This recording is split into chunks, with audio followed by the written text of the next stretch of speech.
جس پر غسل فرض ہو، جس پر غسل فرض ہو اس کے لیے مسجد میں داخل ہونا حرام ہے، یعنی غسل فرض ہو تو جنابت کی حالت میں مسجد میں داخل ہونا حرام ہے۔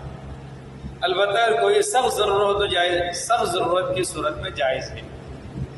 مطلب کسی گھر کا دروازہ مسجد میں ہو اور اس کے نکلنے کا سوائے اس کے دوسرا کوئی راستہ نہ ہو اور نہ اس جگہ کے علاوہ دوسری جگہ رہ سکتا ہو تو اس کے لیے تیمم کر کے، اس میں تیمم کر کے مسجد میں جانا جائز ہے۔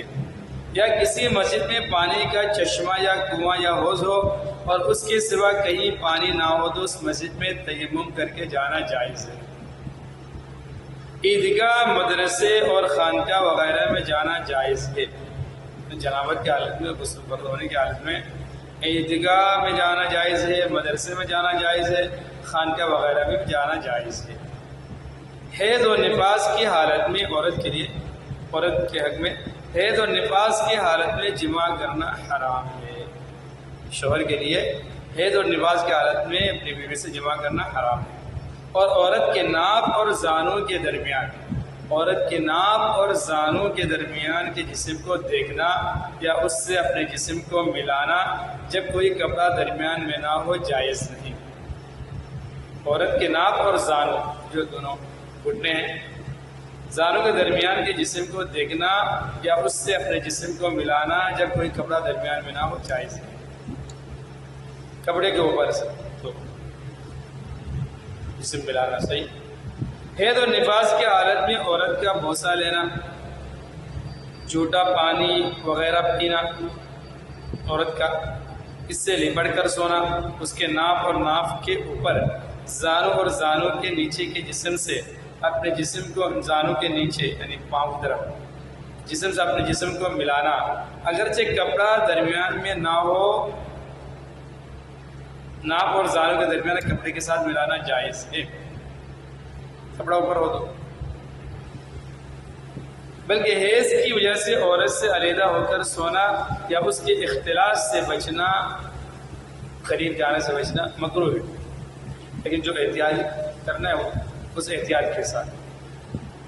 جس پر نہانا واجب ہے وہ اگر نہانے سے پہلے کھانا پینا چاہے تو اپنے منہ دھو لے اور کلی کر لے، کائے پیے، اور اگر بغیر ہاتھ منہ دھوئے کہا پی لے تب بھی کوئی گناہ نہیں، بہتر ہے۔ جن پر غسل فرض ہے ان کے لیے کلام مجید کا چھونا، قرآن مجید کے مصحف کا چھونا پڑھنا جائز ہے، پڑھنا بھی جائز نہیں۔ اور اللہ تعالیٰ کا نام لینا، کلمہ پڑھنا، درود شریف پڑھنا جائز ہے، صرف قرآن مجید کے متعلق ہے۔ کلام مجید کو، قرآن مجید کو چھو سکتا ہے، نہ قرآن کی تلاوت کر سکتا ہے۔ اس کے علاوہ کلمہ وغیرہ، وظیفہ وغیرہ اور چیزیں اللہ کے نام بھی لے سکتے، درود شریف پڑھ سکتا ہوگا۔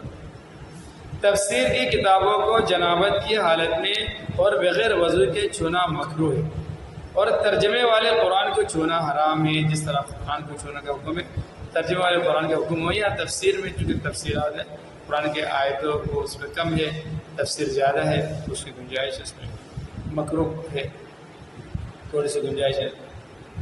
کسی پر غسل فرض ہوا اور پردے کی کوئی جگہ نہیں، غسل بھی فرض ہوا، پردے کی کوئی جگہ نہیں ہے، تو اس میں ایک تفسیر ہے کہ مرد کو مردوں کے سامنے بروانہ ہو کر نہانا واجب ہے، اسی طرح عورت کو عورتوں کے سامنے بھی نہانا واجب ہے، اور مرد کو عورتوں کے سامنے اور عورتوں کو مردوں کے سامنے نہانا حرام ہے، بلکہ تیمم کرے۔ اور عورتوں کے سامنے اور کوئی جگہ نہیں ہے تو گنجائش ہے، اس طرح مرد مردوں کے سامنے گنجائش ہے، لیکن عورت مرد کے سامنے، مرد عورت نہیں نہا نہیں سکتی، نہا نہیں سکتا ہے، بلکہ اس حالت میں تیمم کرے گا۔ یہ انتہائی ایک جزئی ایک مسئلہ ہے، ممکن ہے ایسا واقعہ ہو جائے، کہیں ضرورت پڑ جائے۔